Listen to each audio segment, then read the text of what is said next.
Alright, we doing good. First of all, welcome to the Hood Century Public Class, y'all. Let's give us a round of applause for that. This is crazy to be in Philadelphia, y'all. My name is Gerald Cooper. Folks call me Coop. I'm from Cincinnati, Ohio. And so it's just like crazy to be out here. I have such a long history with Philadelphia that I'm going to get into in a minute. Let me set the stage though real quick. The Flyers face the Golden Knights at 1900 hours. That's mad, man. That's crazy. That sounds like a sign. This is public class, right? So yes, I have the mic. There's a mic up here. It's gonna be all around the room. If you feel like saying something, raise your hand. If you said something like 5 times, chill out. Like let somebody else speak. I'm from like the Southern Baptist culture that if you feel me, you show me. You know what I'm saying? So if y'all feeling something, you know what I mean, just say what up. Let's do that. I gotta give my thank yous there's so many people. First of all, thank you to everybody that volunteered to help us out. Just amazing. Thank you to the Philadelphia Free Library System. CJ and Kate, who really initiated this. And really, you know what's crazy is thank you to all of the Hood Century Philadelphia folks who really put us in that algorithm out here in Philadelphia. Does anybody know why they're here today? Like what this is? Anybody been to a public class before? Ain't that some crazy shit? Like, so look, it's just really cool. I'm gonna get into it. I'm an intentional dude, and I don't know. So y'all got the logos up here on my thing. I ain't even. Oh, that's serious. So I'm really intentional. Like I'm not going into no meetings in 2026 without intention. So here's what we're doing in the class, y'all. We're gonna be getting into all things infrastructure and us in the city. We're gonna explain that in a second. We're gonna share some case studies of the Hood Century research. By a show of hands, who knows what Hood Mid-Century Modern is on Instagram? Hood Mid-Century Modern people. All right, cool. So if y'all don't know, at class, I'm gonna allow y'all to go to IG, and I'm gonna allow y'all to follow Hood Mid-Century Modern on Instagram. And I want y'all to just like peruse around, because it's a little thick for one class. We only got like 45 minutes, all right? We're gonna be talking about the discovery of this black modernism in architecture and design. The love and the call and response already said that. We're gonna get into some community announcements here. We're gonna do some city surveying, which we already doing. This is what the city and the architects and everybody be doing when y'all come in to they come in new neighborhoods, they do the surveys. We're gonna do deep listening as well, which is my favorite part of the conversation. And that's really like y'all, you know what I'm saying? And I really want that to be a lot of the conversation, because I really want to hear from y'all what's going on here in Philly. And then we're also gonna get into some trivia and some giveaways of fucking love, like prizes and shit, you know what I'm saying? We got Matt on the ones and twos, and Matt from Rooftop Sound. Matt from Rooftop Sound. Give it up to Matt, y'all. So y'all got it, y'all good. I suggest y'all take notes, because there's some bars in here that ain't really out on the internet like that crazy. But let me introduce myself, y'all. Gerald Cooper, Cincinnati, Ohio, not an architect. Went to school for communication studies. I don't know if y'all hit, but like liberal arts and colleges started in Ohio. So we got all of the liberal arts schools out there. Don't nobody be Google checking me and nothing like that. It was crazy because I actually went to Montessori school from K till 9th grade. So I went to Montessori style school. Anybody know what that is? Yeah. So y'all probably know it for the rich and famous and the artsy people, but Cincinnati has the University of Xavier in Cincinnati has the Montessori program of North America, and so they gave our public schools free Montessori. And so we had also one of the first free Montessori public schools. And I mention that because, man, the first day of school, the teacher like, y'all can sit anywhere. And me and my soon-to-be best friend went to go sit on the teacher's desk. You know what I'm saying? Like, that type of freedom at 6 years old was crazy. And it really, other than our legs, like, going to sleep, on the desk, it really was like, groundbreaking for me and what I thought was possible, and really has a lot to do while I'm here right now. When I heard that like we were enslaved as African Americans, I was like, that's it, I can't work for white people. I just didn't really feel comfortable, and so I went out on a, you know what I'm saying? I went out on a journey for entrepreneurship really early after college. I dabbled in sneakers, but I ended up like booking. And there was this young kid from Philadelphia named Kevin Hart that I ran into. Actually, my brother ran into him at dinner. They had mutual friends. And my brother was like, yo, you should check out my bro. He really likes sneakers, and he's really getting into booking talent. And so I ended up like helping Kevin, just right after that movie Soul Plane, I started helping Kevin book his after parties. So it was kind of funny because it's like, I wasn't booking his real shows, I was booking his after parties. And if y'all know, y'all know after parties is them licks. And so it was really cool. It was like, I was killing it, and as I was killing it with Kevin, he kept introducing me to people in his team. Man, this guy's killing it.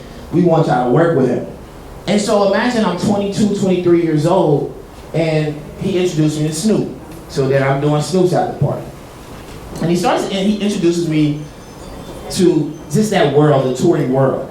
And so I was starting to look after this guy named Young Guru, who's Jay-Z's audio engineer and DJ. Is anybody familiar with Young Guru? Yeah, Delaware. Delaware, okay, yeah. So I managed Guru for a decade. And I'm the cat that like started to unlock this like audio engineer, y'all. So he was Jay-Z's audio engineer. He's the guy that like recorded all of Jay-Z's sounds. Essentially, anytime you heard Jay-Z, it was Young Guru. But something was happening in 2010 around trying to get black folks into tech. Y'all remember that? Like black girls who code and all that. And I was sitting there saying that the young brothers is already in tech. They're making music in their basement.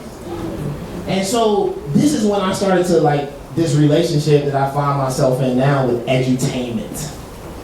And working my ass off to mix what we love to do, how we like to be spoken to, and education, things that we need. And so that's part of the journey that really got me here.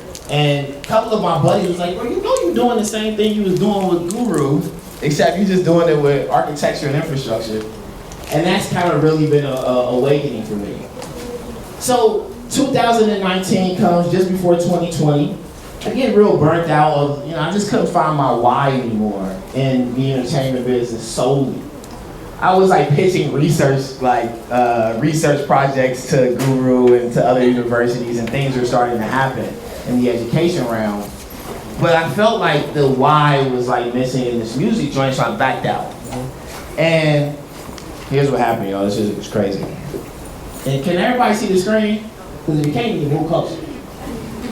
So December 4th happens to be Jay-Z's birthday.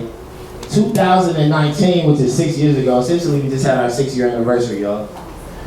And I basically walk up the street in my neighborhood, and I start to see buildings that I was could identify as mid-century modern. And so the second thing I thought is, man, I don't think my niggas know what mid-century modern is.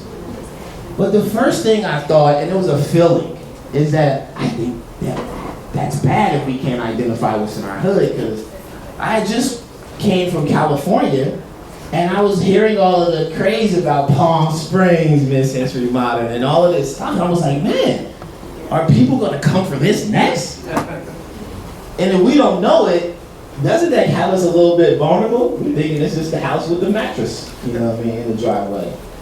And so I basically I did a post on my personal. 2 of my bros were like, bro, this is it. This is really good. And I started Hood Mid-Century Modern after that, y'all. And what I thought was like, I instantly thought, how do I connect it to the culture? Like that was just like my first thought. It's like, how do I connect it to the culture? But, forget all that real quick. Matt, can you hit the music for me? So it's trivia time. We ain't about to do no boring ass talk. I need, everybody be talking that Philly. Oh, I'm from West, I'm from Southeast, I'm from Southwest. I need 2 of Philly's I need the most Philliest people to come up right now. I just need 2. Bro, come on. Who else? Let's get, okay, yes, you read my mind. Let's do it. Come on, y'all. I want y'all to bring something to write, but you got your pen. All right, cool. Well, we gonna do this quick, y'all. We got a lot to cover. So I need y'all to tell me, y'all allow row houses up, row house this, row house that, twin. I need y'all to tell me, I didn't see a best out of 4. Which one is which hood? Okay, get right to it. All right, cool. Dave, my boy Damon back there, the referee. Make sure no cheating is happening.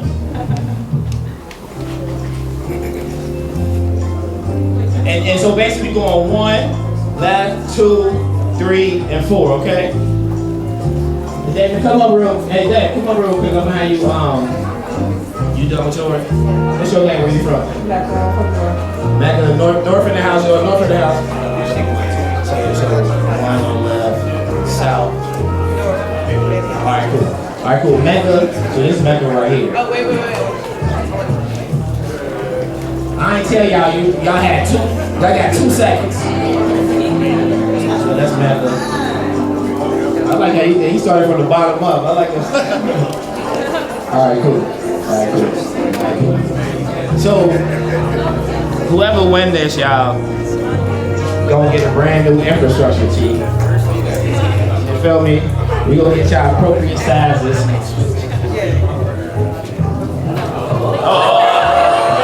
Y'all didn't see that. Take this away, and when you find, do you know the answer? Do you know the who won? You know one? Alright, cool, come here.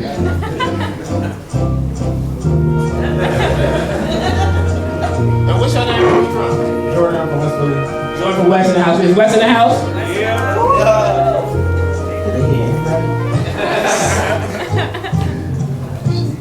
I got them all right. Which one is 2? 1, 2 is that one. You want me to give you the answer? Well, I think. Alright, so here we go. She got 2. Oh, I got some wrong. She got 2 of them. Yeah, bro ain't getting none right. I ain't getting that right. You got the menu. Yeah, you got the menu. Y'all can see the menu. Alright, let's give it to you. Here we go. Mecca with the infrastructure team.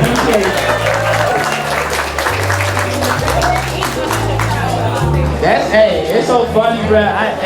I ain't know that 70% of y'all live in row houses. That's different. I did not know. I knew it was a lot of row houses, but I did not know that. So real quick before we even kick everything off, y'all, I want to do some community announcements. I really want to do like 3 of them. If anybody has an organization, a vibe, come on up. If anybody want to tell us about an event next week, come on up, bro. Anything happening in Philly, let's get these announcements out the way, okay? Appreciate y'all. The nigga G, okay. What's up, y'all? Chris Rogers. I run the Henry Osgood Tanner House, 2908 West Diamond Street, a National Historic Landmark. Yeah. So we're working on fixing it up, right? But meanwhile, while we're doing that, we do a lot of community programming. If you're on IG to follow Hood Mid-Century Modern, you can follow us at Tanner House Friends. We got a finale coming up December 20th at Strawberry Mansion Learning Center. We've been giving away a lot of books to the community. We got Sister Karen Smith on the drum circle. We got Chef Autumn Bay cooking up a hot lunch. So look out for us, Tanner House Friends, follow us online. SaveTheTannerHouse.org is the website to learn about the project. Thank you for the opportunity. You already. Hi, I'm Charlene Griffith-Oro. I'm the founder of the Free Brunch Program. We're located in Southwest Philadelphia. December 16th and December 23rd, we are having our last distros of the year. We are a no-cost grocery store. We operate once a week in Southwest. And what do I want to say about the 23rd? The 23rd is a real special one because we're piloting a citywide distro. And so we're gonna have 10 sites activated across the city, giving out meat, dairy, produce for the people. So follow us on Instagram, Free Brunch Program. That's it. We're gonna pass it down. I'll be real quick again. Go ahead, please. My name is Matt. I'm the DJ tonight. By day, I am community development. I run an organization called I Love Thy Hood, which just promotes don't litter in the places that you live in, and really just putting that self-love back into ourselves so that we can love the environments that we call home.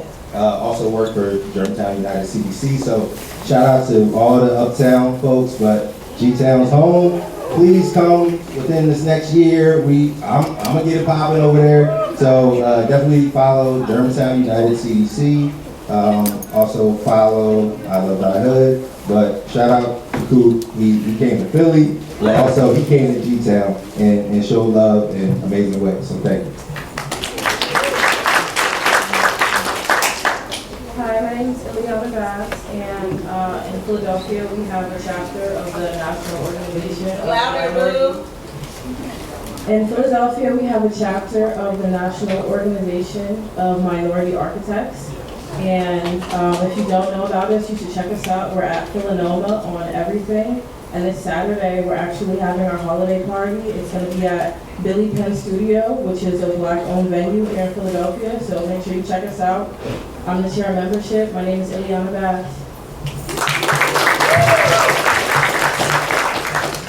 Hey, what up, real quick? Hey, I'm Charles. January 24th, at Icebox Project Space, there's gonna be a dance, winter formal dance, in the kind of spirit of a high school winter formal. So, you know, get your boo and come through. Hello, I'm Ayana. This is my event. It's my friends. People need it. This Saturday, Dr. Love Home Care is giving away coats from 1 to 5 p.m. at 5614 Germantown Ave. So if you know someone who needs a coat, tell them to go there or go get one and bring it to them. Address one more time. 5614 Germantown Avenue, Saturday, 1 to 5. It's cold, don't freeze.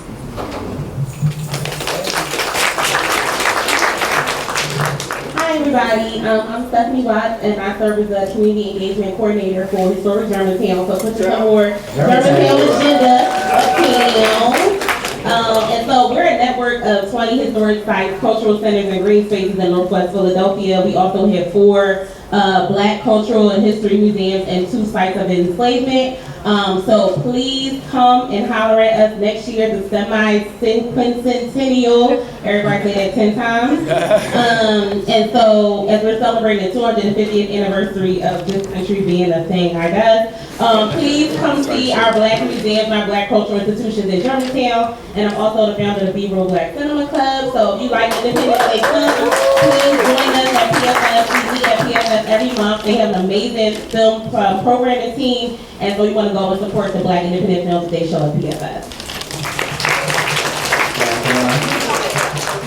Hello everyone, my name is Sierra Scott. I'm the Digital Resource Specialist at this library. I wanted to mention that we're having a Winter Fest on December 22nd. We will be giving away coats, hats, gloves, if anyone can need it. It's from 3 to 6 in this location.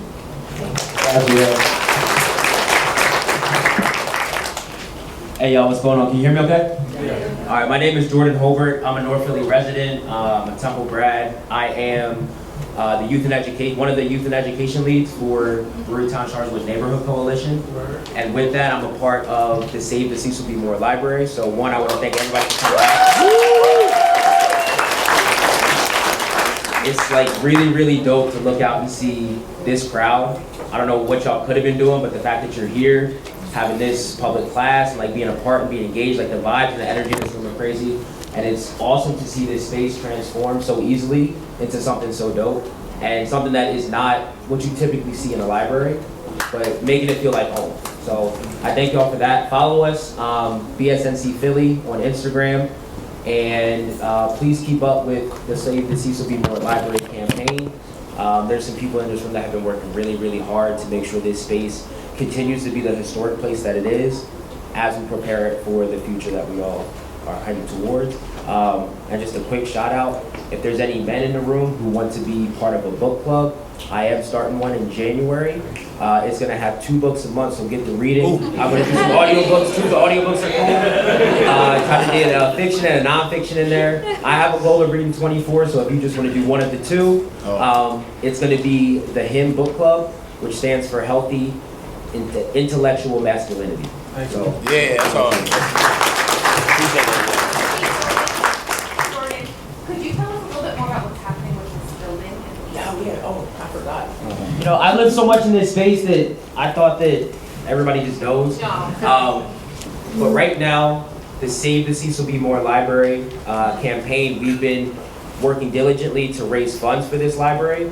So we went from, what did we start out with, C? 1.3. We started at 1.3, and now we've raised up to $10.2 million.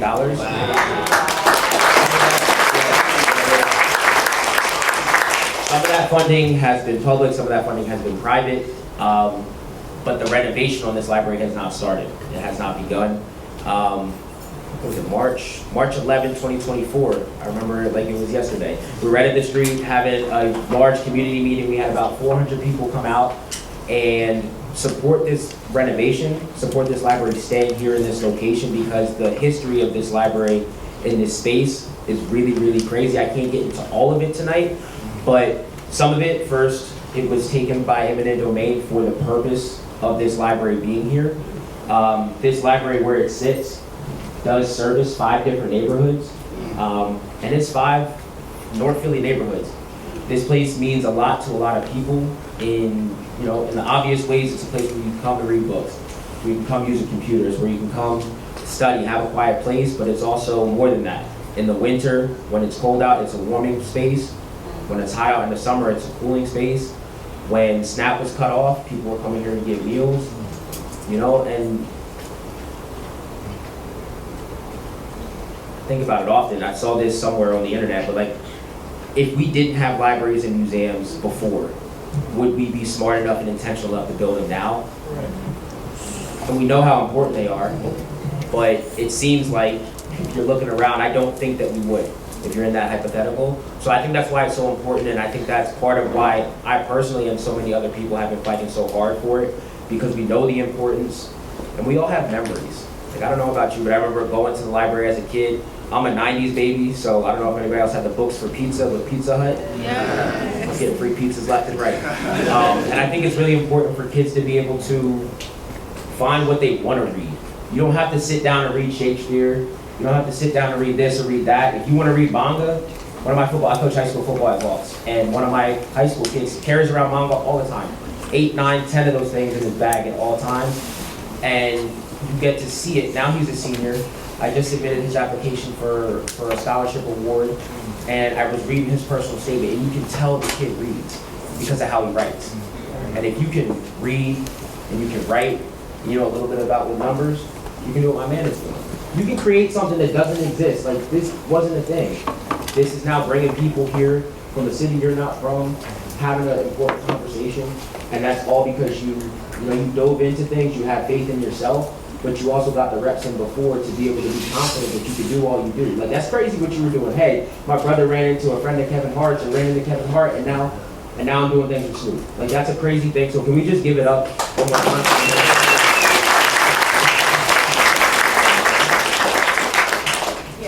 Just want to add one thing. As far as the library organizing, hi, my name's Sierra Freeman, Brewstown Trust with Neighborhood Coalition. Thanks. Just want to add one thing. If you're in Philadelphia, if you care about libraries, if you care about this library, we are going to be continuing to make testimonies at city council. If you can show up, that would be absolutely amazing. Here's how you sign up to do so. Go to tinyurl.com/P as in boy, S as in Sam, N as in Nancy, Y as in young, E as in Edward, T as in Tom, Raining. So it's BSNCYE training.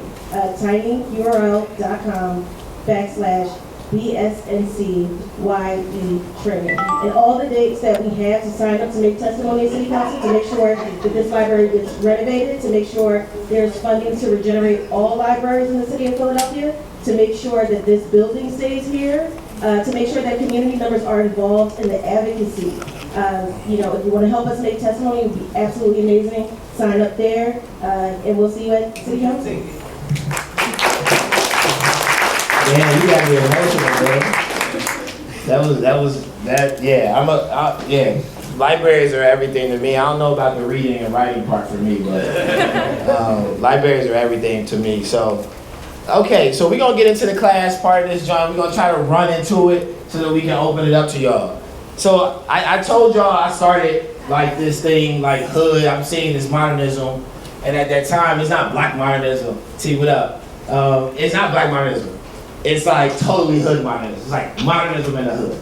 And so before we get into class, and this is a giveaway moment, y'all. What the hell is modernism? Does anybody know what that is? Modernism, architecture, design, furniture. Okay, good. I'd say modernism was like a movement to reduce ornamentation on buildings.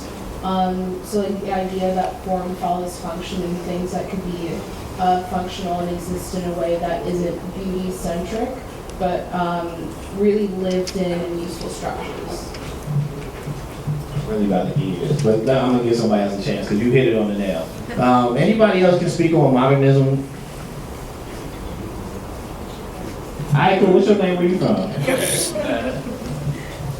My name's Alexa. I'm originally from North Jersey, but I've lived in Philly for 4 years, and it's been a really exciting time of learning my environment and getting integrated into the community. Alexa? Yeah. Hi, nice to meet you. Here's class starter. Give it up for Alexa, y'all. So I'm sitting in a mid-century modern building right now. It's kind of crazy, so I'm like, what was, I kind of like look at, if that's modernism, form follows function, the late 1800s, when people stopped farming, they wanted to switch the buildings up. So all of our post offices, all of our sort of civic buildings, most of our high schools, our parents' high schools, are in this like modernism joint. And this building right here is what they would call internationalism. And you know that like that loft kind of vibe in these homes that everybody, all y'all like, the lofts in New York and Brooklyn. That sort of like open space plan comes from modernism mostly. And you can see it in this building as you can see the other wing of there sitting from here. And so that's modernism. But then what is black modernism? If that's modernism, like what is black modernism? Go ahead, David. The saying that we put on it. Speak on that. What is that?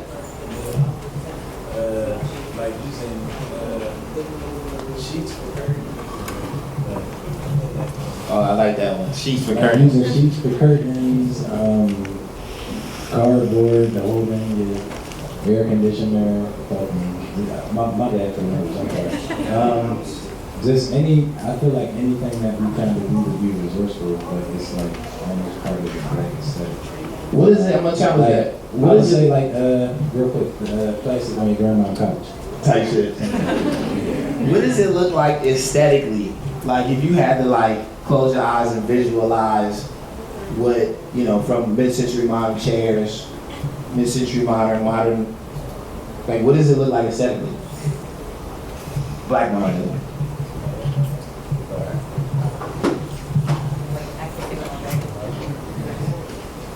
I feel like I oftentimes think about the design of like wicker chairs, or I think about like the really intricate design of wicker chairs. Wicker chairs or like wicker furniture. That's what kind of falls in my mind about that design. So having that beautiful design, but also being extremely functional and. Yeah. Okay. Cool. I like that. I like both of y'all saying. Well, so basically, what happened is like I started to have to kind of reckon with that as I started journeying into modernism. I'm thinking about everybody that still don't understand. It's like early 1900s, late 70s is the time frame, and the Russians with this architecture style called constructivism. Look it up, it's pretty jiggy. If y'all remember that A$AP Rocky album with all of the like finish line thing, like that's constructivism. He kind of bit off that, but it's like it was coming from Russia. but the Europeans got it, a lot of northern Europeans got it, and then America ain't had shit. So then we start biting off of them and start really letting them do our, build our buildings. A lot of the public housing, obviously, that y'all know from the 30s and 40s, 50s, 60s, are in this international style, city block style. They all have their philosophies and whatnot. And when I got into this, people was DMing me, and I think some of y'all might be thinking, they're like, man, this some white shit. What you doing? We got our own shit. You know what I'm saying? And it's like, I feel like what us digging into this is our own shit because it's how we flipped it. But then I kept hearing about Paul Revere Williams. Okay, like that. That's right. Like that, I bet. So we got some LA people maybe in the house. Okay, cool. So one of the first brothers that really killed it on the mid-century architectural vibe, mostly residential cribs. He's a light-skinned brother that got a lot of access. And that's not to down talk any of his achievements because he's prolific. But when I started this on God, there was not a single place for me to go to find this definition.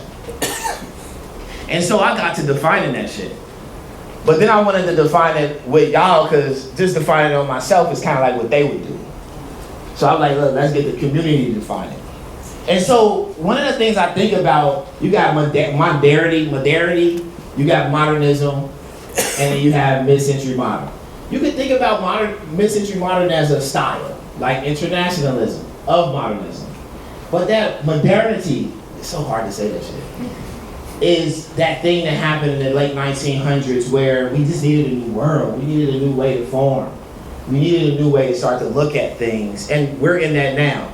You got brothers and sisters that were starting to write differently, right? The tongue started to be different. You have artists that were doing their thing differently within this time frame. And then you started to have a lot of our cities where just, they were trash, their infrastructure, they were trash. And so you have modernism come in and we start building our cities with this vibe, tearing down all of these old buildings, bringing some of these in. But then when I went to this black modernism joint, I saw this neighborhood down in Atlanta called Corridor Heights. And Corridor Heights is a black neighborhood built during this time. And that's what started to ring a bell. This is not just Paul Revere Williams. But there was other brothers and sisters building during this time with the philosophy of modernism. And so I started to discover it. I started to go down this like rabbit hole. And when I tell you there was literally nowhere to go to find out this stuff, it's like we started to make it. And I say we because a lot of times when I would post these things in inquiry, as I'm learning these styles, a lot of people would come in and help me. Hey, that's not it, bro. Hey, try this. Check out this name, this neighborhood. Now y'all know about White Flight. Y'all all know about White Flight? Because they got the great right return coming in now. Y'all saw this. And I'm talking about y'all solid. Because it's like, we don't know that it's our homes and we have great relationships with them and many, many memories. But before we was there, in some of these neighborhoods, that was their cribs. Their great-grandfathers built these cribs. It's not all neighborhoods, all black neighborhoods during this time, but it's a lot of them. And it was all of this stuff I just started to find out through this. And modernism sort of like, I don't know, this like Corridor Heights neighborhood did a lot. It was free land there. It was hilly land. We decided to build there, and damn, we already did that. And I ain't even give y'all. I'm gonna give you something, bro. I'm gonna give both of y'all something for that. So let's get into how we started defining it, okay? And I want to hear from y'all on this. So we're thinking about the isms. So modernism made by black folk, obvious. Modernism made for black folks, projects. Modernism inherited by black folks, those houses that I just talked about. And then modernism and African American. And listen, I'm an African American. Cincinnati, it is African Americans and white folk. So what I mean by African American and modernism is black folks and modernism. You start to see it from Nigeria, the whole West Africa essentially during their freedom sort of joint. They built their new cities, Ghana, Lagos. They started to adopt this style as well. They call it African modernism. I think they call it like tropical modernism as well. What do y'all think about this definition? It's cool. I mean, Taib, what do you think? I mean, it's about what we all think, but I also thought about soundscapes and aesthetics. So I think of Norman Lewis, Jake Lawrence. I think of all kinds of different soundscapes and how throughout the Black Atlantic, different ways of the oral traditions changing language. That's hot. And So from the different ideations of jazz, from bebop to swing, and to It's like around that same contemporary time. jazz, but then also, like, I think of Miles Davis, and I think of Alice Coltrane. So, And you're saying that because they pushed yeah, towards the end of the century, mid of the century, they started pushing at jazz, Yeah. essentially. And everybody was fake hating, but they was blowing up and they were starting to make it. also Sun Ra. Like, there's just so many different soundscapes Yeah. that I can't remove from the built environment. Yeah, yeah. And like a soundtrack to migration. Yeah. I mean, that's a great point. It's like culture is at the root of what I'm doing, so I really got to start tapping the Sun Ra's and the jazz movement, because the jazz movement is so easy to see what we're talking about. So y'all understand what he's saying? It's like the jazz movement towards the mid of the century. In the 30s, they doing their thing, black folk going in, but black folk get into that one thing and we start going and it expands the genre, and this is the same thing happening. Right. One other thought that when you were talking before, oftentimes like West African craftsmanship is throughout the history of the built environment, but isn't given credit. That's even pre-emancipation, going into like Julian Abel. Like Shout out to Julian Abel. Yeah, like he worked on things that his drawings built things where he wasn't allowed to be on site. So there's all kinds of different ways that we participated in the built environment, but weren't necessarily given credit. Yeah, I love that you took it. I love that you took it towards the culture, and I really hope that we can continue to expand on that too with the class. It's pretty loud.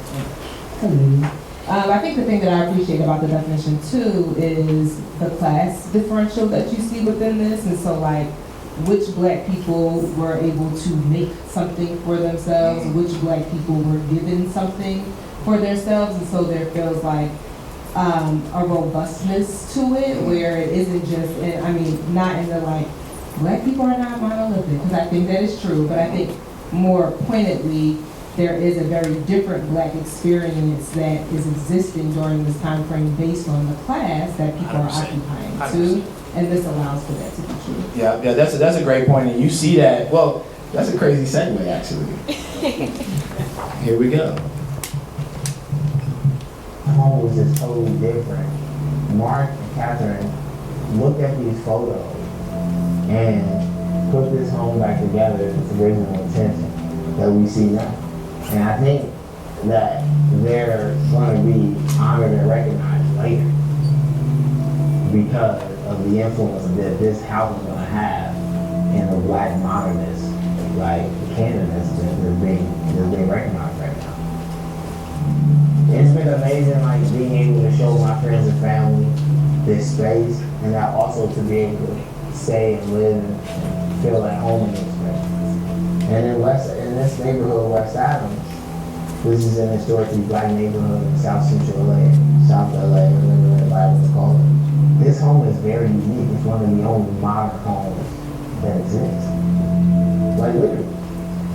There's a guy, as y'all know, a Siriano in the street.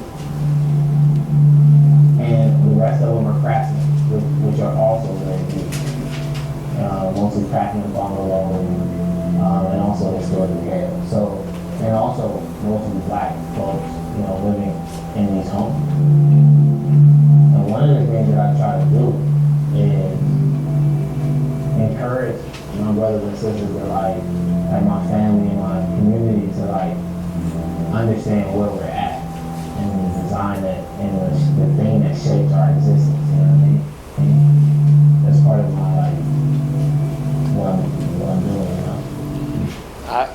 would keep rambling there, but this is the Robinson's residence.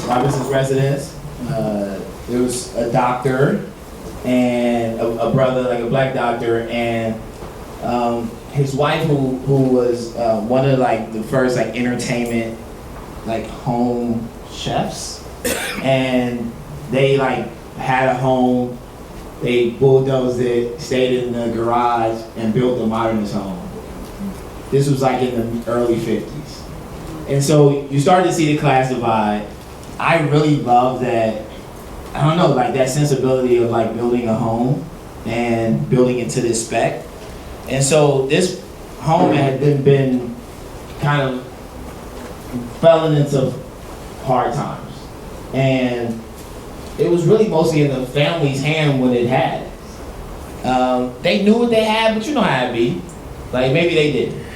And there was a couple that got this home and restored it back to its glory. And it was a white couple.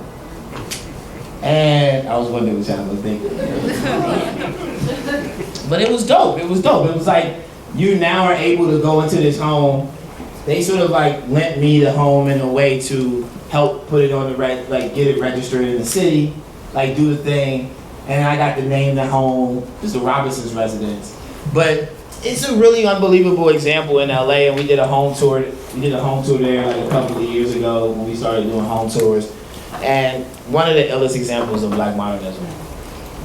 I want to walk y'all through because we have so many dope examples of what we think Black modernism is. So I want to introduce y'all to some Black modernist architects around the United States. And this one is like one of my favorites. So John R. Henderson. Can everybody see this house, the roof lining? So y'all see his last name is Henderson. And then y'all see he done made an H house. If that ain't black. I just thought that was hard. It just makes, this is exactly what I thought. Built in 71, so we consider late modernism. He was really into Japanese design. And so at each end of the homes, there's gardens. And he loved minimalism. Less is more, he always would say. And so those gardens are just only impeded by glass. So it creates this indoor-outdoor thing. Y'all gonna see some things about Black modernism that starts to kind of tip at our aesthetics and how we would rather things. The red brick, just the floor-to-ceiling windows for the light is something that I noticed that comes off. This is over in the Skyland neighborhood of Denver. If y'all ever find yourself up there, they be doing tours and shit and all that. This is crazy. This is crazy. So Alfonso Robinson Jr. from Milwaukee. You're gonna see Howard a lot with Black architects. This is FYI. But when we started this, when these public classes, there was a number. So the Wisconsin Historical Society so far has 51 sites listed. When we started this, it was 39 sites. And so what happens is they keep on uncovering his work with other people's name on it. Or his work with no name on it. It's like, bro, you rather name it nothing than put it mine? Type shit. And so this cat has 51 known buildings. The average architect, maybe 10, maybe 20. Right? By themselves, I mean, maybe even less. One of the things that you start to see is the motifs that we would rather. And so as I started to look at this, and look, let me take a step back. Yes, it's about modernism, but it ain't really about that. It's about what design choices are we making, what would we rather.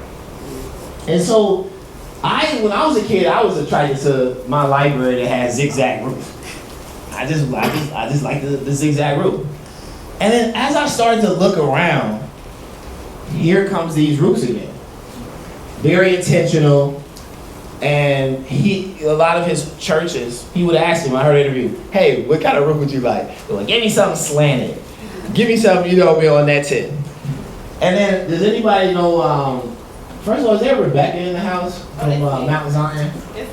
Okay, so that's it. So Rebecca, stand up as we talk about Mount Zion, please. So this is Philly's own Black modernist architect. born in the 20s. One of my favorite churches that I've seen is this Mount Zion church. Goes up and like basically catches on fire in the 60s. This is not this church. And Walter and his buddies the same day started to work on the plans of this church. You also start to see a massive amount of lights. You see the roof. I haven't been in there, so if it, yeah, okay, cool. Just an amazing brother. Y'all should look him up. Really amazing. I failed to mention really quickly that we got Isaac over here taking notes, y'all. Isaac over here taking notes for us. Wanted to mention that. So what would happen when I would start to see design, our rather design aesthetics, I started to make these like fake case studies. They became real because there hadn't been any out. And I started with that church hat and T.I.'s hat. Cause y'all know T. I'm like, bro, did you glue that on, bro? So it was like, these were the first things that I saw when I seen these slants and these roofs. These are homes in Los Angeles. One of them is the Goldstein home, and that's C. Murder, Master P's little brother, on the roof of one. And it really just doubles down. Like C. Murder basically wanted to have his album cover at this roof, and I bet if y'all look hard enough, y'all are probably gonna see several artists and people start to gravitate towards not only that roof or those. I started to use Miami pictures a lot for my studies. Y'all know how y'all homie will go down to Miami and they be taking pictures in front of the prettiest buildings and shit. Like the pink one, the yellow one. I like that. That was like something I wanted to see because I thought that was a really dope connection to what we would rather. And so this was like a part of my little roof study. One of the other things I found, and one of the funner things that, funner is a word, one of my favorite things is this like Afro-Memphis revival that I found. Does anybody know like Memphis design, like Italian design? All right, cool. So was y'all hit that black people in the 90s went ham on that shit? Like the first 5 Jordans got this design, right? 5 of the most popular consumer products ever.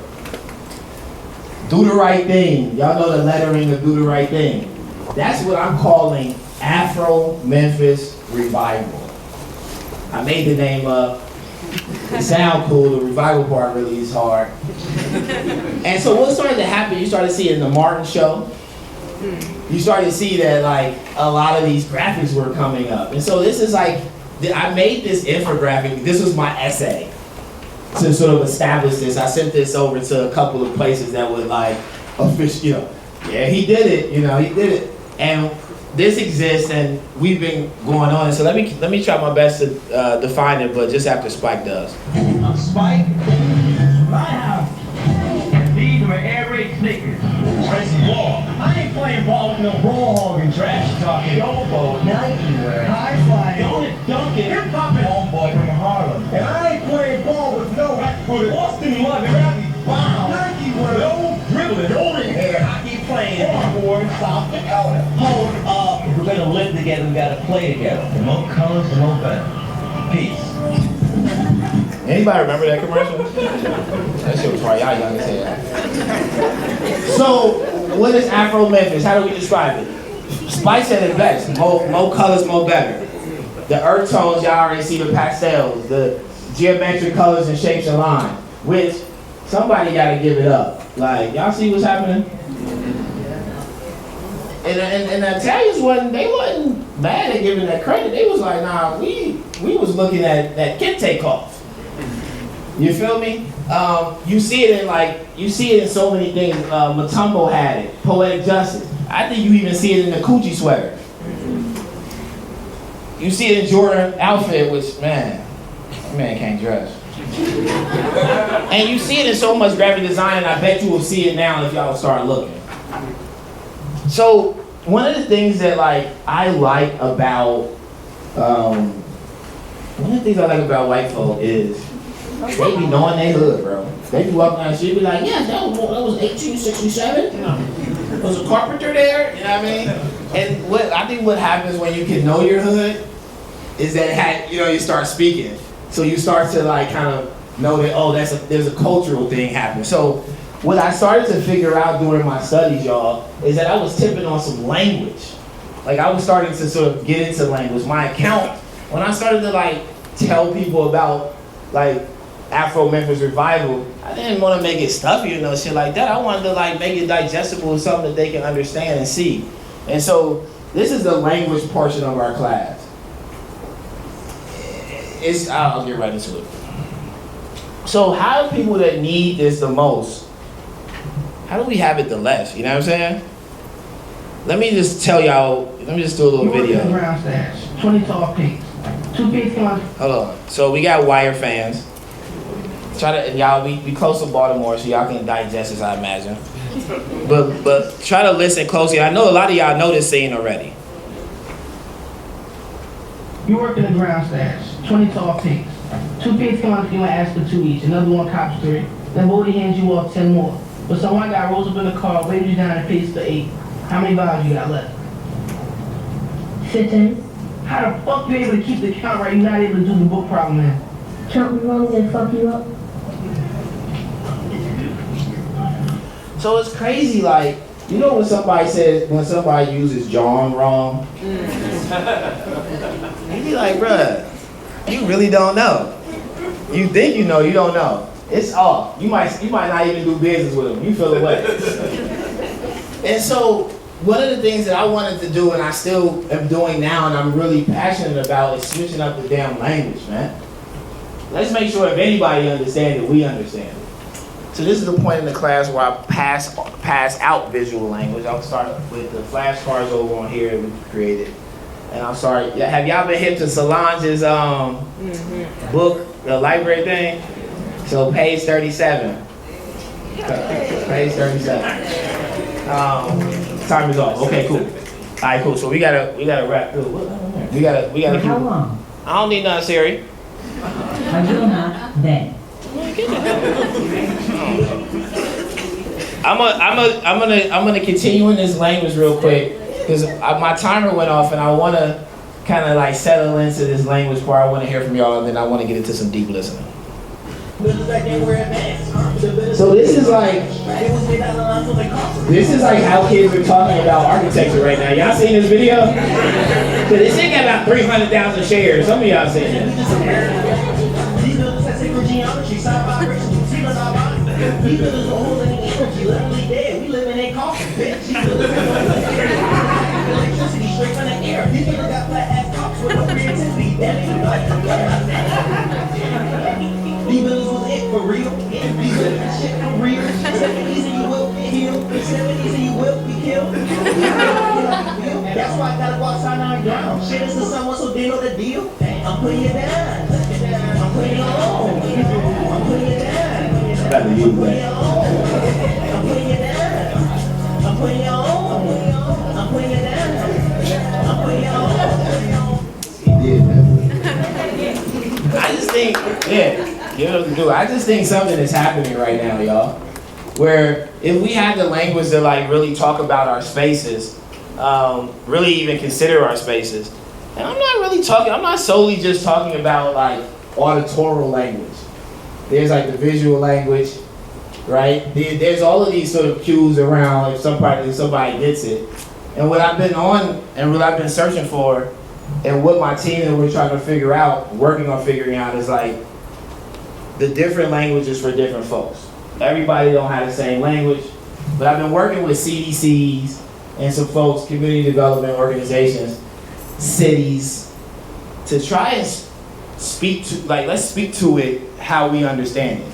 It's giving me like real parking sign a lot of the times when I'm hearing from the city or the processes that happen with the city.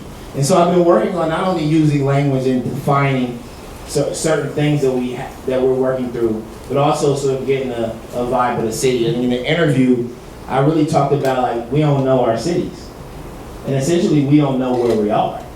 I mean, a lot of our neighborhoods were eating poison. Like, why are we there? Like, if we knew we was, like, what, would my mom, like, have us there? And so y'all starting to see, like, as I'm coming through Black modernism, I'm starting to open my aperture up during this time in my studies to things that were happening around us in our built environment. So I wasn't gonna be on I love all the design shit, but I'm not necessarily gonna die by it though. So y'all are on my journey right now where I'm going through modernism. I'm thinking that we need to create a new language. And so the flashcards that are going around are one of my first attempts, because this was like the first thing I thought from a Montessori standpoint, of like getting kids to be able to connect. When I say kids, I mean all of y'all, to connect with their hoods by showing them like, yo, these are 16 modern styles in your hood. I know y'all peep y'all nephews and nieces at the library on Roblox. They already building. I need to meet them where they at. You feel me? So I'm thinking language like that, and so we'll keep going. One of my favorite things about language is this one. So when me and my team were like working on making this joint, I was like, yo, we gotta put fashion in here. And I've been working with a lot of universities around there too. How do we put like education through fashion? So y'all might look at me as intellectual or some shit like that. What's good, G? But this is the first time I found out about Che Guevara. Same. It was like 2001, 2. I basically see Jay-Z, shouts out to the Roots. I see Jay-Z on Unplugged. I see him with this cap. I'm thinking he wear, everybody from my hood thought he was wearing a white Jesus. He was like, bro, what are you doing, bro? And it ended up being Che Guevara. 2 months later, not only do I have a book in my hand, for the first time ever, understanding some of the things that him, Fidel, and all and that was happening in the world, I also had the T-shirt. And so when we look at like this infrastructure T-shirt that just like our first piece of like fashion, and I just thought, I keep hearing the word infrastructure. And I think it's, now that I'm thinking about it, I think it's because of AI. Isn't that crazy? Like it's like the data infrastructure. I think I keep hearing it because of that. But there was a big, y'all know about the big infrastructure project that happened, Build Back Better plan, right? So that was a thing. My neighborhood in the west end of Cincinnati ended up being a big corridor that got a bunch of money, and that rang a bell to me. Because when I started the account, everybody kept talking about, oh, you know, they got us, it's a plan by design, I said, well, what are we doing now? They just passed another bill. And pass another bill that's gonna run for another 60, 100 years. Are we prepared to like go up against that bill right now? And so I thought that like, and I'm over in the colleges and the grants right now, being like, yo, give me some T-shirt money. Because I feel like education can happen like through that, and this is a language. Somebody real quick tell me what this is saying to y'all. What's the language that this like picture is giving? We're gonna do this real quick. Bando. We gonna keep it moving. What is this giving? Because y'all flyers be whack as hell, I'm not gonna lie. That's from a hospital. That's like a hospital joint. Like, can't you see a flyer that's for like every division? If it's for like a home showing, it looks like stale. Whatever. Like, why does everything have to look so like of its industry? Why? Like, that's not like giving. This what we do. And not to say that this is it. This just feel like that's actually, we cut them letters out. We literally put those out. There's familiar faces on this. You know what I'm saying? It even with the like down there, I ain't make this shit up, this shit old, that might even feel like somebody would know that's Pimp C. You know what I'm saying? But I really started to think about infrastructure, language, and us in the city. I grew up in a neighborhood that ended up giving me asthma. Asthma, black man, #1 lowest life expectancy in North America. And so it's like super important that we start to think about it. So what I'm doing right now, y'all, is I'm starting to fashion, and I need y'all's help because I'm starting to fashion a conversation at public class around us and the city. And so I done did my mid-century modern chops. We working through that, and now I want to start talking about how are we kind of working with this mechanism of the city, how are we connected to it. Let me read something real quick, and I didn't think I'm gonna read all of it, but I want to read y'all one of my first thoughts about infrastructure that I've seen using this type of model. I've been hitting people up for the last, I don't know how long, about their environment. What's the biggest influence to our environment? Where all that jazz and funk and culture come from? I remember the elders saying it was by design. There's this new infrastructure bill, and I already know that the firms involved with the studies and the designs and the buildings over the next 100 years in infrastructure are at it again. One of my favorite things is how the dope boy sees the block. Y'all know how the dope boy do, they know everything they move with, like, they know everything. So it's like, one of my favorite things is like how they see it. All of my friends that know, you know, the ones that are planning and architecture, they know the air ain't no damn good. And really, I haven't really heard the air ain't no damn good in your hood in a way that I can digest. Instead, they take these historical learnings to conferences.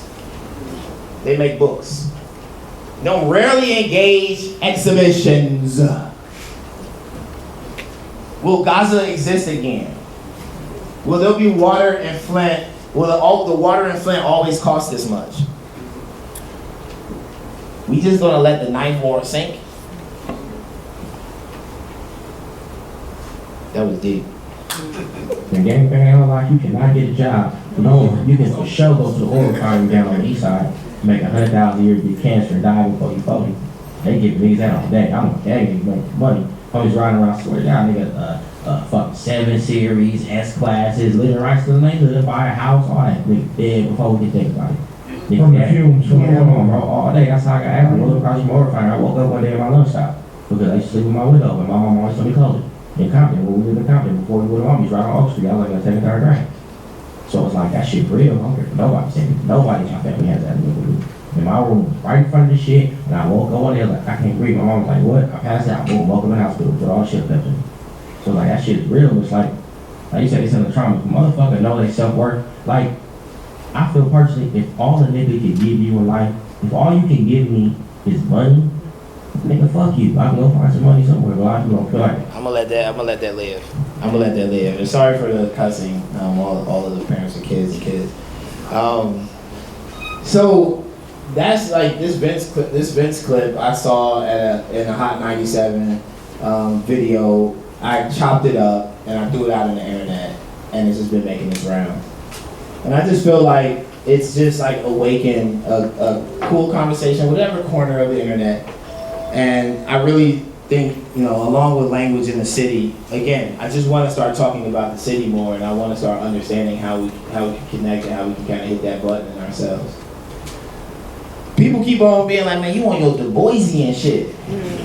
I'm like, bro, what you talking about, man? Like, my mom and them, we just didn't grow up. You know, they wasn't teaching me at the schools. And so I just happened to find out that one of the first like sociological studies in North America was of the Philadelphia Negro. And I imagine y'all know that shit. It just blew my mind. And so a lot of the work that we're doing now, that I'm doing now, is starting to figure out how to continue those types of studies. And then also how to get those studies to us. And in the car, as I was coming here, and I was talking to one of my collaborators, I was frustrated in this, because this exists. And more studies of us exist. And some don't, but what are we doing with it? You know, that was my thing. It's like, why am I gonna mention it if I don't have a solution? But I was like, nah, like, this to me is real jiggy. I think that Du Boisian was brilliant, not only because of his topic, but the way that he presented them as well. If y'all haven't seen the book of his digital portraits from his 1900s exhibition that he did out in Paris, I suggest y'all go pick it up. It's Christmas time, go tap into it. It's really a dope picture book, but it also like shows you real data from Georgia during this time period. we have a little bit of some examples over here. He felt like, and he spoke towards it, like, let's make it look fly. Yes, he didn't say those words, but but you know, let's kind of understand what we working with, y'all. I be hearing a lot of like, you know, misnomers. It's like, let's just know the facts. Let's tap into it. So when I thought about studying us in the city, I'm like, man, I really gotta mess around with that. But this is really the part of the class that I really like, because all of those notes that y'all got, yo, Holly, can you grab those? Yeah, those right. All of those notes that you got, I just want to like start to open this class up to a conversation that's going to ease us into the end of the conversation. This first question, I'll just kind of to preface it, and Matt really blew my mind with like, thank you so much. Yeah, Matt really blew my mind with like how he went at the city, how he went at his neighborhood to get trash cans in his neighborhood. Had y'all heard about this? So basically, the young brother, like, trash is everywhere.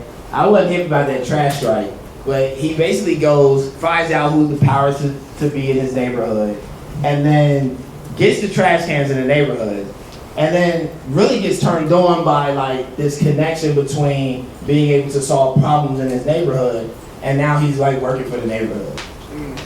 Which I think is like, just like, yeah, however long or temporary, it's like, man, that's a really interesting trajectory. Like, because you know, there's so much like mistrust in our cities a lot. It's like, I ain't about to call them about these potholes. They're not gonna listen, you know? And so for him to do that, that's kind of the archetype of a person that that we need to see. You know what I'm saying? So I'm gonna ask these questions, and then I want to get into y'all's questions. Where y'all be learning about the city? Like, where do y'all find out shit? If y'all don't already, follow the organizers. Learn about the organizers in the city, what they're keeping their eyes on. You'll learn everything from environment to infrastructure to education to environmental justice. Where can I point people? I'm trying to think. There's some organizers in this room. I don't know if they want to be called out right now. So Just say Abolition School. Yeah, okay, thank you. Chris Rogers, Abolition School. Tons of organizers came through there. Follow what they've done. Yeah, that's the best I can say about it. So we're gonna get a resource list going. On post meeting. Isaac and I and the team are gonna put together like some joints, and some Jones, and we're gonna send it on an email so y'all check it out so that we can have it. Go ahead, bro. So the crazy joint, if y'all could get around the city, at the Central Library, they have maps, historic maps of the city that you could just go through, look through. They're all the originals from whatever time period that you want to look at, and a lot of like historic documents about urban planning and things like that. So definitely check it out. That's all right. Thanks for that. Go ahead. Plan Philly. It's a publication where if you care about topical stuff like housing, transportation, economic development, that's a good resource. Sure, my bad. Plan Philly is a website where you can learn about anything public, really city planning related pertaining to Philadelphia, housing, transportation, economic development. I think that was the whyy.com and then the urban planning section on the website. Thank you for that. I'm gonna hold them real quick because I want to get into it, and then we got a curfew in here, y'all, because y'all know the library is working overtime. How we looking on time? Everyone needs to be out of the building at 8:30. All right, what time I get? 7:30. All right, so we got like a little second. Okay, cool. So what I want to do real quick is I want everybody who had a card, I want to like hear from y'all answers or whatnot.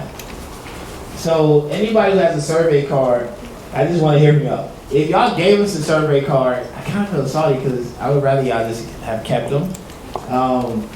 But you want to do yours? All right, cool. So let's vibe. Tell us your name, where you from, and then read the question and answer. Hi, my name's Midori. I'm from Northeast Philly. The question asks, where do you go to chill and reconnect in the city? I said Abyssinia. Love them for chess nights. Where is that? Like That's West. Okay. Dalit. University City for board and brew. It's a coffee shop / like board game cafe. And then American Grammar in there. Yeah. All right, cool. Like All right, cool. I'm gonna give you a prize for this. Huh? Yeah. Those are our postcards. Who else got one? Sit right there.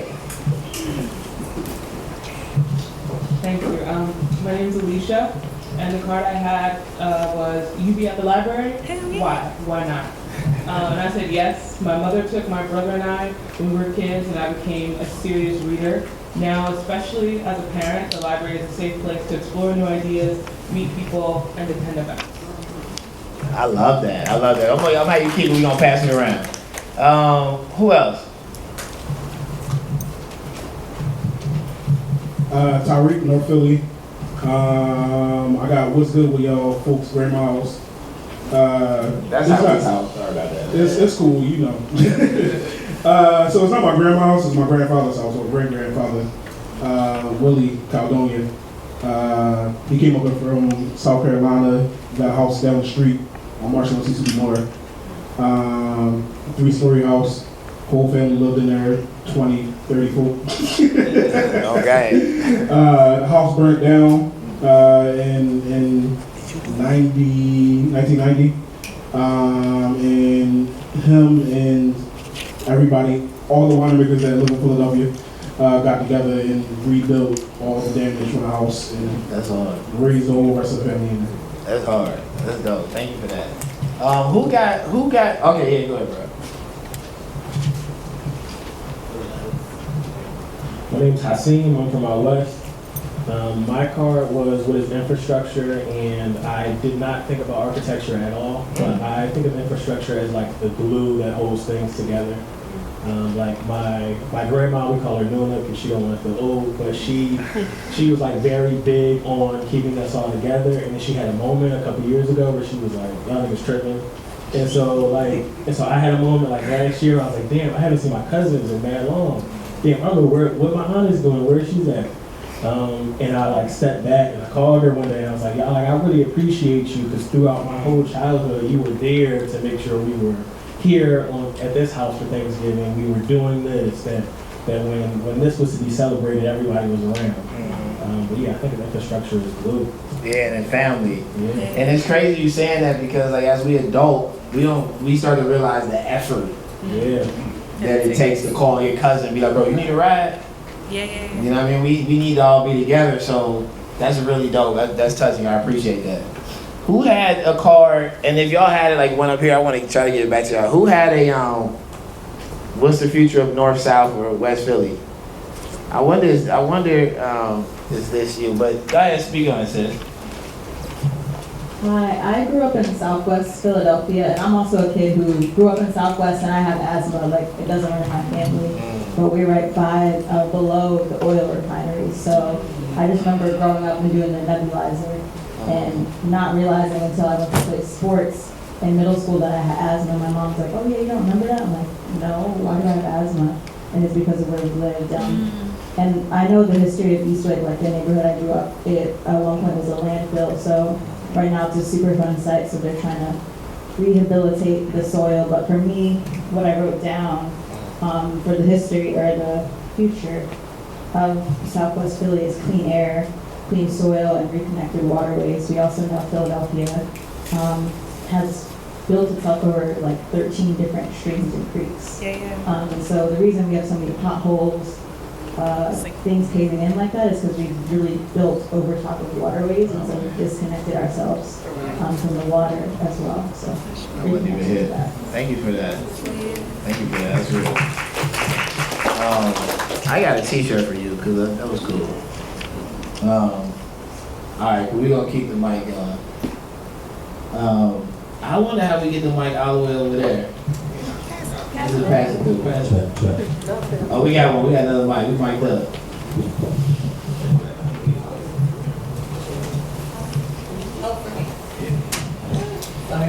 I want a +1 year. I live in Southwest. I'm in King Sesson. And the work that we're doing, the grocery store that I talked about is in my backyard. I converted a woodshed into a colmado for those that are familiar. It's like just a small market. In the last 5 years, we've pushed out over $300,000 worth of food. And Hell so yeah. that's for Southwest. That's me using personal fellowship money from the foundations in the city and, national foundations. But I see Southwest, in particular King Sesson, but if your neighborhood wants to get down, I see us food sovereign, which means the soil has to be right, which means we need the clean air, which means everyone deserves housing. Food and housing is always an emergency. So I see that for us. And That's our all right. city for sure. Bless. Manifesting in here. Who else? I want to hear somebody else. Oh yeah, we got the boss lady up in here. I wanted to answer. I'm sorry, I'm going off script here. Can you introduce yourself real quick? Hi, I'm Danielle. I'm the branch head here, and Kate is one of the people who organized this. So, yeah. But I just wanted to actually answer your previous question: was how do we get to learn about our city? I think it's so important that we talk to our elders in the neighborhood. It's like people come in here all the time. People who are from the neighborhood have lived here and seen how it's changed over the decades. And they have stories, they have deep stories. This guy was coming in here telling me how he used to actually play baseball in the neighborhood and he could hear John Coltrane practicing jazz music from his house. This man is like 80 years old. We need to make sure we're getting these stories and collecting them. So talk to your elders. They know everything that you need to know about the neighborhood. Thank you for that. 100%. Sorry. Now you got it. Yeah, that kind of made me think of something else to answer the question of how you get to know your city. Because I think what that answers is understanding history and connection. And one of the ways that I've gotten to know Philly is by dancing. Yeah, partying and going to dance floors, and I find that people are very, including myself, uninhibited and open to conversation at 3 a.m. and having something honest to talk about and honest to say. And so I've gotten to know Philly by meeting people when I'm at my best and I'm having a good time and I'm on a dance floor. So that's what I would advocate for as a way to get to know your city. That's hard. I like that. Thank you for that. What's the best dance spot that I should go to then? Okay, so I've gotten that question a lot recently. One thing to know about Philly is we don't have a club per se, or a club or a culture of clubs. I think probably a lot of people in this room who like to go out dancing, you find DJs that you love and you follow them wherever they are. Some of my favorite DJs are a group called Bass Down Low. I just interviewed them and they play bass music from all over the globe. And they represent Black electronic music in the city. So big recommendation. Appreciate that. Hey, Rebecca. Okay, I'm again Stephanie from Philly. Obviously, y'all can hear it in my voice, but Logan specifically. And I have what do you see for the future of our circle North and Uptown, because I don't know nothing about South, but we're Southwest. If you know anything about Philly people, we don't know nothing about our neighborhood. So what I wrote down was reverse brain drain. Philly millennials coming back home and taking up the mantle, similar to what Matt is doing in Germantown. I recently moved back home after being in Brooklyn for a very long time, and I'm just starting to see a lot of people from Philly coming back home and being invested in the future of our city. Even look at our city council. I grew up with 4 of the people. You know what I mean? So it's very nice to see the millennial generation invested in what's going to happen next in our city. So I think that's what's next for Uptown and North Philly for sure. I want to double tap on that. We got about 5 more minutes, so I want to if you don't have a survey, you just got something to say. I want y'all to start teasing our hands up a little bit. But I wonder if and this is don't kill me, guys. I'm out of town. Don't kill me. I wonder if the neighborhood, Northwest, North don't fuck with. Is that real? And again, I know it's real, but do it need to continue? It's not that we don't fuck with them, it's that your neighborhood got everything you need. So it's like, why would I go, what is in Southwest that I can't see in Birmingham? It's not, it's for real, it's not a beef or whatever. Like, you go to certain high schools, like, I went to Central, like, the whole city went to Central. So who went to Central? Oh, that's my thing. Oh, what's your class number? 674. Oh, child. I was in the 60s. But it's not that we don't fuck with each other. Everybody is cool, like, no matter what part of the city you're from. It's just that we're not going to travel, because if I want to go to the grocery store, I'm going to go to the Pathmark by my house. And it should be there. It should be there. Every neighborhood should have these things. That's a bar. Is what we're saying. Right. That's a bar. Transit, yeah. It's not everywhere. I mean, I will say, so my parents, my grandparents, my great-grandparents, my great-great-grandparents are all from South Philadelphia. And it did used to be true that everybody was probably within 5 to 8 minutes of each other. But because those neighborhoods were so deeply gentrified, we live everywhere now. People moved out to the county, people live uptown, and so I feel like, for me, it's like I'm craving what I grew up with, but realistically, that's not how it is for a lot of people anymore, where like your neighborhood really did also used to be where your family was. Not just the shit that you needed, but the people who you love.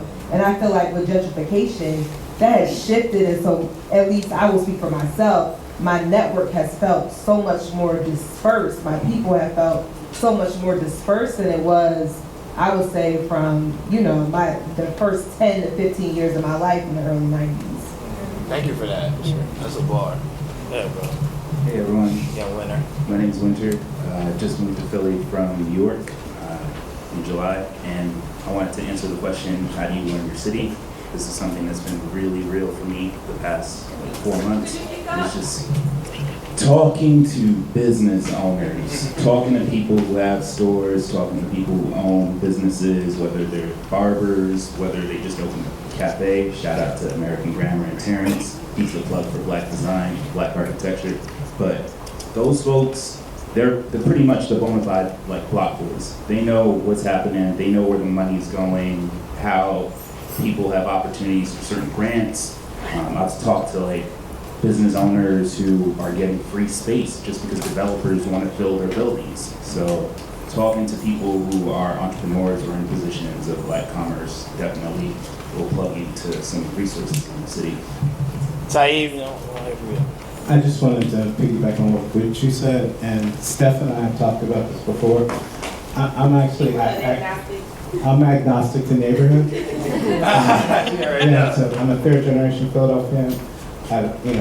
Depending on when your family moved here, I think all Black people are originally from South Philly, because that's where we started, right? And then moved to different corridors and tributaries.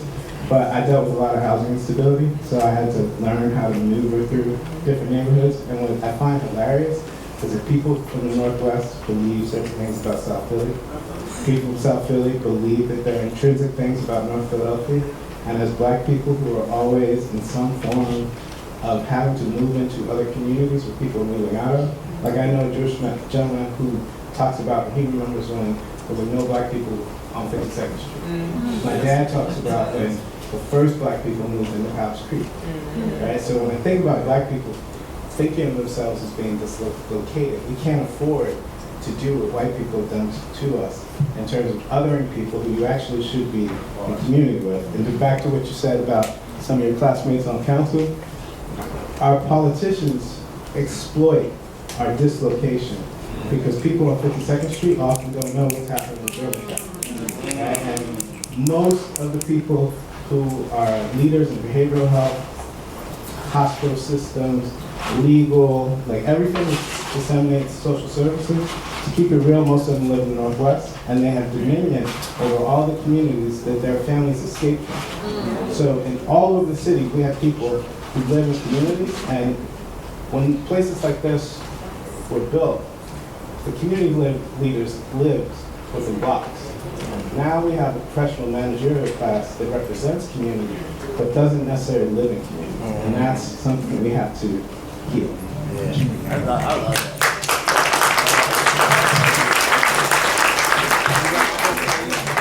Y'all ain't asked me, but like, that's how I feel, you know, it's like, I don't think that, I think we're better together. And at this time is actually needing us to be. You know, we have amazing blind spots. I got time for one more, and then what I want to happen is for us to mix and mingle. Matt's gonna play some tunes, and then y'all heard the lady, we gotta be out of here by 8:30. But I definitely want y'all to be able to chat with each other. But let's say Someone already has the mic over here. okay, oh damn, we already got it. Hey y'all, my name is Bree. Just kind of rounding up what everyone has said. Being present in your community, for me, for Matt, and I'm sure so many other of us in this room, it is a part of our jobs to be outside, to shake hands, kiss babies, go door to door, talk to business owners, talk to neighbors, in whatever capacity that is. It makes such a difference to hear those stories about like what the 80-year-old man remembers, or what the 16-year-old girl is experiencing, or what the business owner is receiving, or what they need. Also doing your research, like Cooper is doing. Is doing to see what other cities, what they got going on in Ohio. Like how can we bring that to Philly? And I know a lot for me, I was in DC for a bit. I came back home because I saw what was happening in DC, and I was like, oh, we kind of behind, but this is going to happen here, and we kind of like in the thick of it now. But to be able to bring that knowledge of like how DC kind of like, or cities that went through those changes fought against that, or like, you know, got their communities together for that, or what they struggle with, how can we change that? So like doing your research on other cities and seeing like whatever your problems are with Philly and bringing it here. And then also, happens to administration. I do work for the city, so sorry. What you do for the city? Call the city, they have to answer the phone. Sometimes we don't, they will call you back. There are grants for business owners, there are grants for artists, there are grants for homeowners, for your water heater being broken.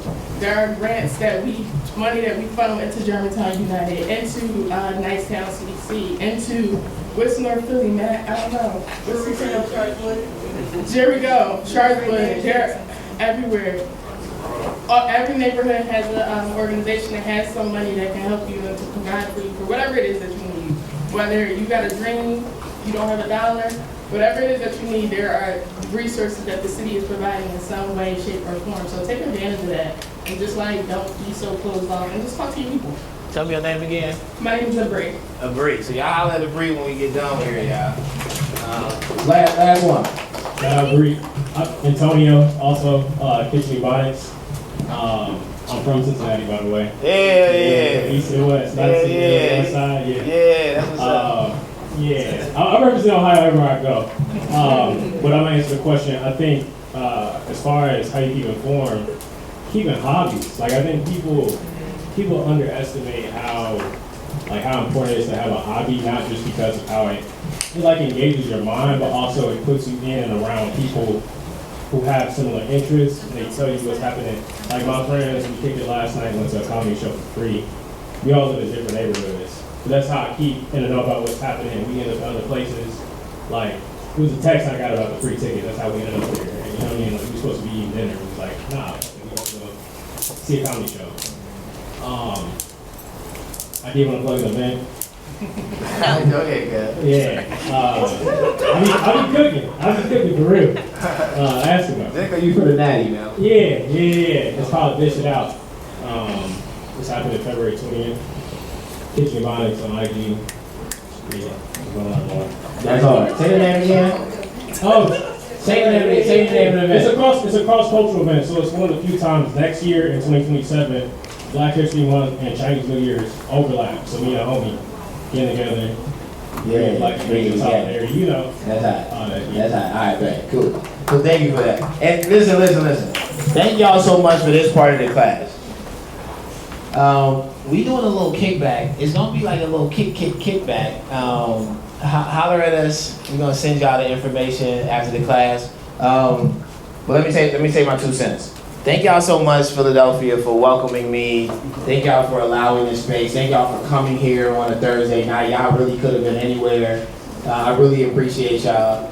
My name is Gerald Cooper. And hey, if you posted anything, tag Hood on it so we can repost that shit so that we turn up. Thank y'all so much, man. Let's do it.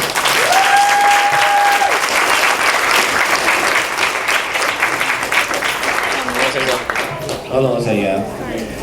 Hi again. Yeah, my name is Kate. I am the children's librarian here. Louder? Okay, I just wanted to make sure this came across that the reason why we invited Coop and Hood Century Modern to come today is because our building is under threat, and the community space is under threat. As Sierra and Jordan explained earlier, we've been fighting tooth and nail to get this place renovated for like 8 years. And rather than move forward with the renovation with the money that we fought for, our city council person is stalling that renovation, but also what? Who's the city council person? Jeffrey Young. Oh, okay. I'm on the clock, so I'll stick to facts only. But if I'm outside, I'll tell you more. But basically, there have been various plans put forward, like demolishing the building and building housing on top. And we know why. Gentrification is coming rapidly upridge, and this land is very valuable. He's also now talking about moving it to 19th Street. Most of our patrons live in like a 3-block radius. That's where all of our kids come from. Our patrons are elderly, disabled, and young people. They cannot get to 19th Street. So, yeah, it was great to learn about the importance of the architecture of the building itself and this building's place in Black history and Black culture in Philadelphia. There's displays over there about the important events that have happened since this building was built in 1962. The mosaic in the front vestibule is done by a famous artist, Edna Andrade, whose husband was the architect for this building. But please get involved. We urgently need to, what? Oh yes, please get involved. The website is libraries.life/save-CBM library. And make sure you sign in at the sign-in sheet and we'll follow up and talk to me or Sierra or the other Sierra about what to do. And we gotta do some fundraising. I would have charged Dolly out if I knew it was a fundraiser that day.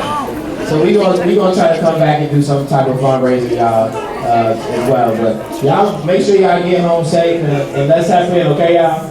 Another shout out to Crew, everyone.